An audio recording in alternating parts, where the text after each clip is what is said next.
और कितना हमारे पास कर्म है, मानो एक समुद्र जितने कर्म हैं, उसमें से एक लोटा भर जितना जल निकाल लो, बस इतना ही प्रारब्ध भुगतने के लिए भगवान ने हमको ये मानव का जन्म दिया।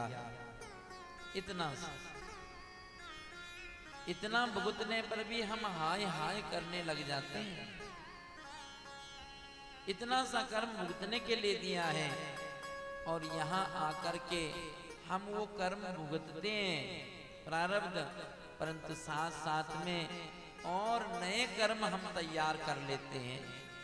जो भगवान के दरबार में पड़े संचित कर्मों में से थोड़ा प्रारब्ध हम भुगतते हैं और फिर नए कर्म हम क्रियमाण कर्म तैयार कर लेते हैं। इतने कर्म हम कैसे भुगत सकते हैं? तो ये तो किया हुआ तो अपना ही है। कई लोग कहते हैं कि गंगा जी में डुबकी लगाओ तो गंगा जी में सारे कर्म धो लो, सारे कर्म उसके अंदर। गंगा हरति समेसाम पापम। किसी ने गंगा माता से पूछा कि आप पाप हर लेती हैं, आप पाप का करती क्या है? गंगा जी कहती मैं अपने पास थोड़े रखती हूँ। तो बोले मैं तो समुद्र को दे देती हूँ। मैं कहूँ कि आप ले लें। तो समुद्र को पूछा कि आपके पास में इतने पाप आ जाते हैं तो आप क्या करते हो? तो समुद्र बोला कि मैं क्या करूँ, मैं उसको बादलों को दे देता हूँ तो बादल ले जाते। बादलों से पूछा कि जब तुम समुद्र से पाप ले आते हो तो तुम क्या करते हो? बादलों ने कहा कि मैं क्या करता हूँ, मैं बरसा देता हूँ और जिसका जिसके पाप है उसी के पल्ले चढ़ा देता हूँ। जिसका जिसको प्राप्त हो जाता है। तो अर्थ क्या है? घूम फिर करके अपने कर्म हमें ही भुगतने पड़ते हैं, अपने को ही भुगतना पड़ता है। निज करत कर्म भोग सब भ्राता, यानी निज किए हुए अपने कर्म कोई दूसरा थोड़ी भोगने आएगा, कोई दूसरा आने वाला नहीं है।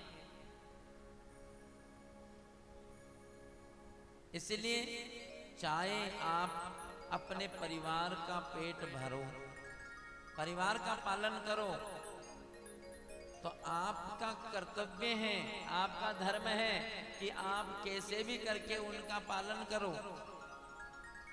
आप कौन सी आजीविका बनाओगे, इसमें आपके परिवार को नहीं भुगतना पड़ेगा। आपको देखना है कि आप कौन सी आजीविका से आप अपने परिवार का घर चलाओगे और उस आजीविका से किस प्रकार से आप धन का संग्रह कर पाते हो।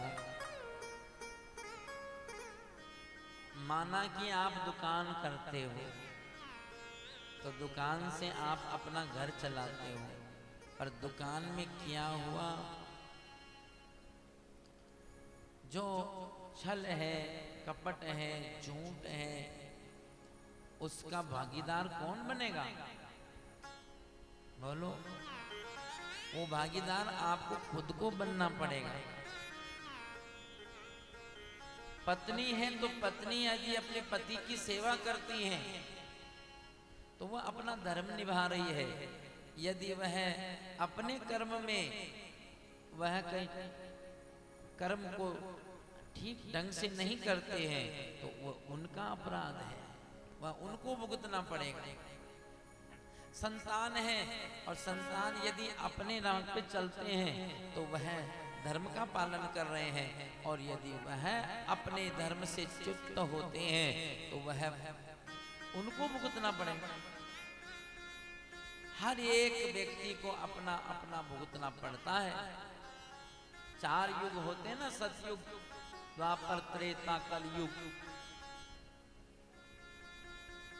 तो सतयुग के समय की बात, सतयुग के अंदर एक व्यक्ति अगर धर्म करे तो फल सब लोग पा लेते थे। एक जना अपराध करे तो सबको भुगतना पड़ जाता था। सबको भुगतना पड़ा। और जब युग बदला तो थोड़ा सा परिवर्तन हो गया। त्रेता युग आ गया तो त्रेता युग में एक व्यक्ति अगर पाप करे तो पूरे देश को ही उसका फल भुगतना पड़ता था। एक व्यक्ति के कर्म से पूरे देश को लाभ मिल जाता था। रावण का किया हुआ कर्म पूरी लंका को जला डाला। कर्म किया रावण ने पर पूरी लंका जली। एक व्यक्ति के पाप से, एक व्यक्ति के पुण्य से पूरे देश को लाभ फल मिल जाता था। फिर युग बदला तो थोड़ा परिवर्तन हो गया। द्वापर के अंदर एक व्यक्ति के कर्म, पुण्य कर्म करने से या पाप कर्म करने से उसका पूरा लाभ फल पूरे कुल को भुगतना पड़ता था। कि दुर्योधन का पाप का फल पूरे कुल को भुगतना पड़ गया। और फिर युग बदला तो फिर परिवर्तन हुआ। अब ये कलयुग है, एक कलयुग करजुग है। इस कलयुग के अंदर जो व्यक्ति पाप करता है वो उसी को भुगतना पड़ता है, जो धर्म करता है वो उसी को ही भुगतना पड़ता है। पत्नी अगर धर्म करे तो पत्नी को भुगतना पड़ेगा, पत्नी भुगतेगी। और आदमी धर्म करे तो उसको भुगतना पड़ता है। इसलिए परिवार में दोनों को ही सत्कर्म करना चाहिए। ऐसे नहीं कि केवल पत्नी आकर कथा सुन लेगी तो पति को बैठे बैठे फल मिल जाएगा, ऐसी सोच में मत रहना। पति आकर के सुन के चले जावे, पति यज्ञ कर ले, पति अपना भजन पाठ कर ले तो पत्नी को मिल जाएगा। दोनों को ही करना पड़ेगा, तब लाभ मिलने वाला है। जो जो कर्म करता है उसको उसका लाभ मिलेगा। निज करत कर्म भोग सब भ्राता, अपने किए हुए कर्मों का भोग सबको भुगतना पड़ता। इसलिए प्रहलाद जी का ये जो सप्तम स्कंद है ये उते स्कंद है। और उते स्कंद में मानो उते कर्म वासना जो जैसा जैसा कर्म करता उसको तीन प्रकार की युति बताई है। अशुभ युति, शुभ युति, मिश्रित युति है। अशुभ युति में हिरण्याकश्यप को देखो। हिरण्याकश्यप के कर्म जैसे थे उसको वैसा फल मिल गया। ऐसे कर्म हो गए। हिरण्याकश्यप के अत्याचार के कारण से भगवान नरसिंह अवतार लिए। व्यक्ति अपनी होशियारी चलाता है कि मैं बच जाऊंगा, नहीं चला। हिरण्याकश्यप ने कितनी होशियारी की कि मैं बच जाऊंगा, मुझे कोई मार नहीं सकता। न दिन में मरो, न रात में, न बाहर, न भीतर, न आकाश में, न पृथ्वी पर, ना मनुष्य से, ना पशु से, ना अस्त्र से, ना शस्त्र से। 12 महीनों तो क्या नहीं मरा। व्यक्ति अपनी होशियारी चलाता है कि मुझे कोई नहीं देखता है, मेरा कोई कुछ बिगाड़ नहीं सकता है, मैं जैसे चाहूं वैसे करूं। हाँ, कर्म करने में तो हम स्वतंत्र हैं, पर फल में स्वतंत्र थोड़े ही हैं। कर्मण्यवाधिकारस्ते मां फलेषु कदाचन।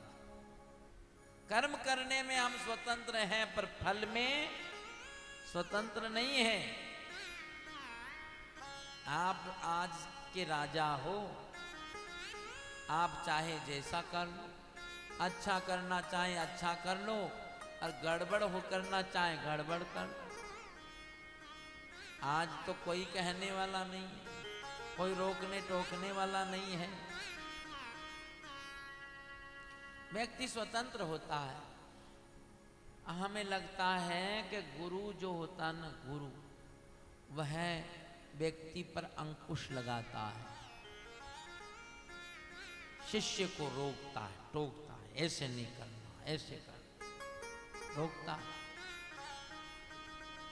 शिष्य को रोकता है। परंतु कहीं कहीं तो लोग तो गुरु भी ऐसे ही जगह बनाओ जो गुरु हमारी बात माने, हम गुरु की बात ना माने।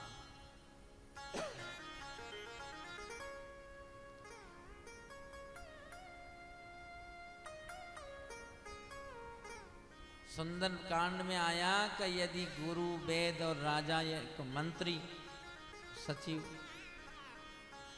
भय बोल प्रिय बोलत भय आस, ये अगर प्रिय बोलते हैं तो भय होता है।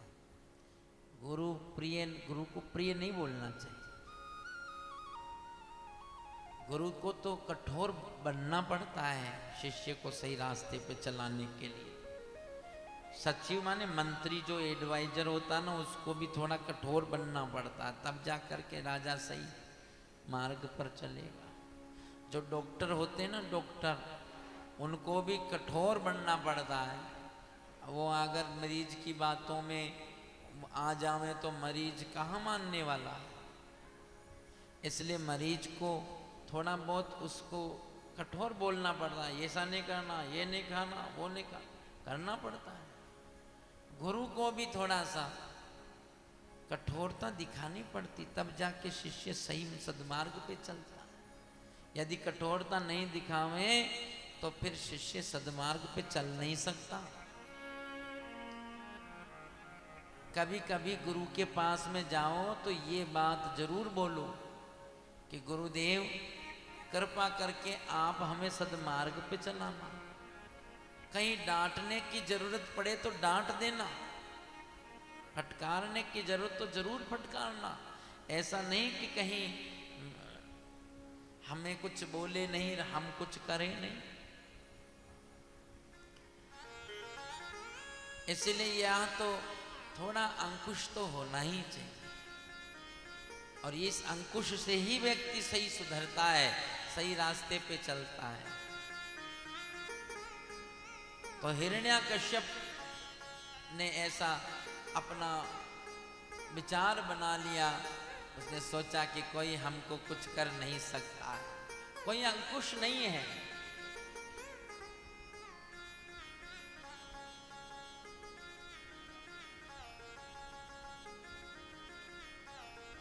अन्य जगह अन्यत्र आया कि हिरण्याकश्यप से भगवान डरे और डर करके भागे। तो भगवान कहाँ जाके छुपे? तो कहा कि भगवान जो है सालग्राम शिला हो गए। तो एक बार महाराज उस सालग्राम शिला का पूजन कर रहे थे शुक्राचार्य, और शुक्राचार्य जी ने सालग्राम शिला को पूजन करते करते इतने में आ गया हिरण्याकश्यप। अब सालग्राम शिला कहाँ रखी? तो उन्होंने झट से कमंडल में डाल दिया, झट से कमंडल में डाल दिया। अब हिरण्याकश्यप ने देख लिया कि गुरुजी ने कमंडल में डाला, क्या डाला? तो हिरण्याकश्यप जाकर के पूछा, गुरुजी मैंने देखा अभी आपने कमंडल में कुछ डाला, क्या था? अब शुक्राचार्य बोले कि कुछ था ही नहीं। तो बोले नहीं नहीं बताओ। अब भगवान जो है हिरण्याकश्यप से डरे तो जल में जल बन गए। सालग्राम शिला से जल के रूप में प्रकट हो गए, तो जल में जल बन गए। और इधर हिरण्याकश्यप ने जब देखा उसके अंदर, तो कहा इसमें तो कुछ है नहीं, पर ये विश्वास था कि गुरुजी ने इसमें डाला जरूर था, कोई पता नहीं भगवान की क्या लीला हो में। इसलिए हिरण्याकश्यप ने वो कमंडल का जल ही पी लिया, पी गया। और जब सारा जल पी गया तो भगवान हिरण्याकश्यप के उदर में पधार गए। और ये हिरण्याकश्यप के उदर में जब भगवान गए ना, यही प्रहलाद जी बन करके आए। इसलिए शुभ उति क्या है, हिरण्याकश्यप के यहाँ प्रहलाद जी प्रकट हो गए। और ये प्रहलाद जी अपने कर्म के द्वारा ठाकुर जी की प्राप्ति कर, हिरण्याकश्यप एवं प्रहलाद जी ने की ऐसी कथा है, कल आप लोगों ने सुन लिया। और मिश्रित युति है, जहाँ पर श्री युधिष्ठिर जी का नारद जी के साथ में संवाद हो रहा है।